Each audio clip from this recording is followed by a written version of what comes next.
I'm Shonali Ribello. I head the Herky Club of Rising Women Leaders across India and the world. Our company is dedicated to increasing diversity at the leadership level across organizations because we need it for the future of work. Through the backing of intensive research, we've seen how businesses and economies thrive when they have an equal representation of women on their teams. It is a business imperative, a social imperative, and an economic imperative across India and the world. Pradnya, could I ask you to please introduce yourself and tell us why does your company, Accenture, care about building diversity? Hey, thanks, Sonali. Hi, everyone. I'm Pradnya Desai. I'm Managing Director at Accenture. I have completed 16 years with Accenture recently, and I've only seen Accenture grow from strength to strength in its charter of inclusion and diversity. Accenture is committed to gender equality because we believe that diversity makes us smarter and more innovative, which in turn drives better business performances. The equal treatment of all people in an organization will only result when we are able to provide a crucial sort of prerequisite of each individual to be able to deploy their personality well at work. And that is our responsibility as an organization. Accenture has found that a culture of equality, the same kind of workplace environment that helps women advance to higher position, is a powerful multiplier of both innovation and growth. And that's the key driver for us to invest into the same. And that's what also drives us towards the success that we have achieved. This is a discussion on increasing women's performance in your companies. We'd like you to talk about an initiative taken by your company that has been successful in increasing the number of women rising in your workplace. So specific L&D programs, leadership development programs, or any other initiatives to increase the rise of women to senior levels. If I could ask Pradnya Desai of Accenture to go first. Thanks, Nali. I just want to quickly set a small context from Accenture's behalf. We are a company of size 500,000 people across the globe. We've set ourselves a target of reaching 50% by the end of 2020, and we hit right in the pandemic. We met our target. We also have a commitment to reach 25% at leadership level across the globe, and we're well on plan with that. By 2025, we want to reach a place where we are in a position not to just attract talent, but we are able to sort of nurture, thrive, and give the confidence to the team that we are more about making careers and providing a path. And with that, we've developed our learning and development program, which not only focusing on nurturing talent, but essentially also talks about how we could groom women specifically in their personal and professional lives both. And I have personally been through this journey, and my growth in the organization, I have witnessed the stages that probably 16 years is a long time, and I've gone through a lot of changes both personally and professionally. What I've witnessed is very early in the journey when I started with Accenture, I was pretty much at a mid-career level. What mattered at that point, when your personal responsibilities have just started coming in, you're sort of coming out of being, a responsible woman. And what takes a hit, despite your background, you may be a great, engineer with all flying colors on your this. What takes a hit on you personally is the intentionality that you have towards your career. How focused am I, and how relevant am I, and how truthful and how integral do I sound when I am talking about how do I build that. And there's a lot of things that start building up which take you slightly sway you away from the track, making you at times question your ability.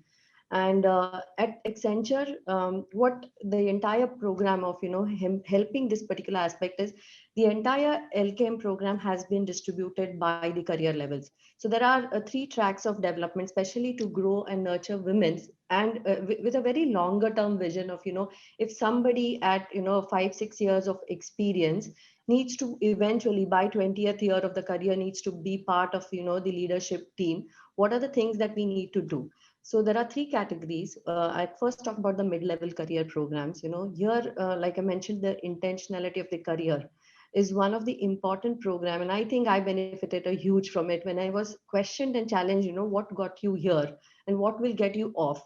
if you just keep a check balance of what you are losing as part of some probably the time that has been limited, how do you keep yourself abreast? What are the things that you can now focus on? How do you apply your learnings? How do you take your learnings and experiences forward to build that? But most importantly, what is the unknown? What that scares you up to this point. Up to this point of your career, your education took care of you. Beyond this point, it's the experience and probably the things that you have to, how you deal with the unknown is what will take you forward.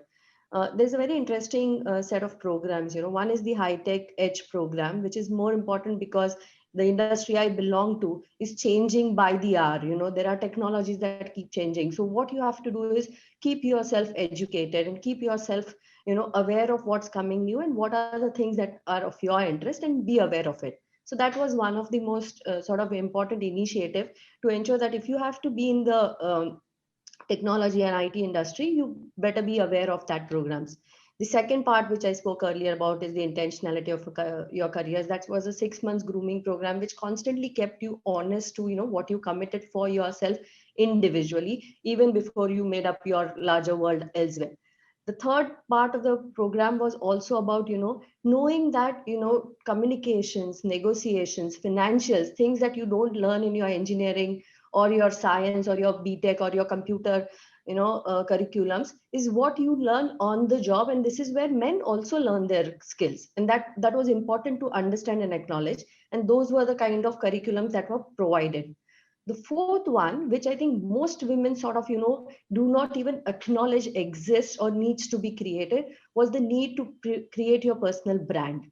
The branding aspect takes a huge hit because we believe that speaking for yourself is probably, it's not in our culture, it's not in our DNA. You don't speak for yourself. There are things that will come to you, which is good. However, it's not bad to do that. And I think that little nudge, that little push, that little sell yourself, know your USP, know your talent, and be proud of it, speak about it and share it. I think that kind of curriculum was extremely important. And I think it would have probably pushed me to think about a career. The second phase of the career is or the nurturing is for senior level things, senior level careers.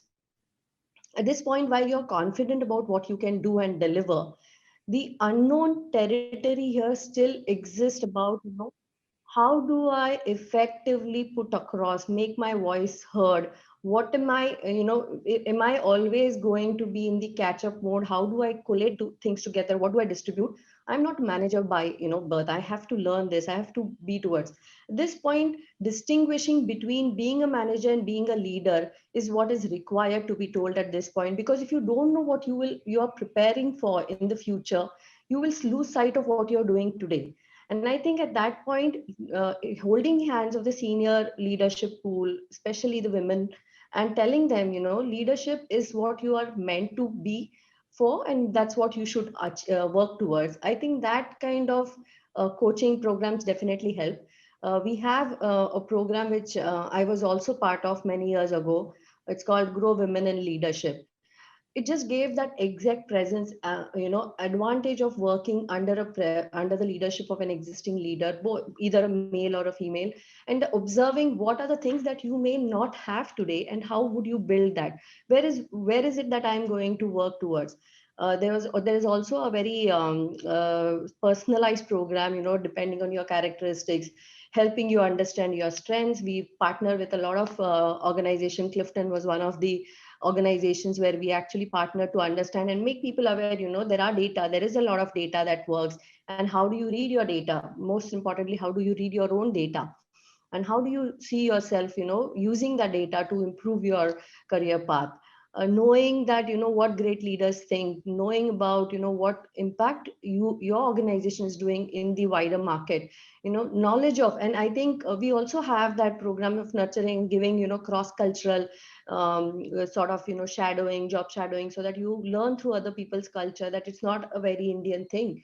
Every woman in the world needs that little push and nudge, and that really makes things absolutely level playing whenever we've interacted. And today, as a coach and a mentor, I speak very openly about, my experiences with all the mentees that I have part of it. And I was in your place, and then this is what exactly I felt.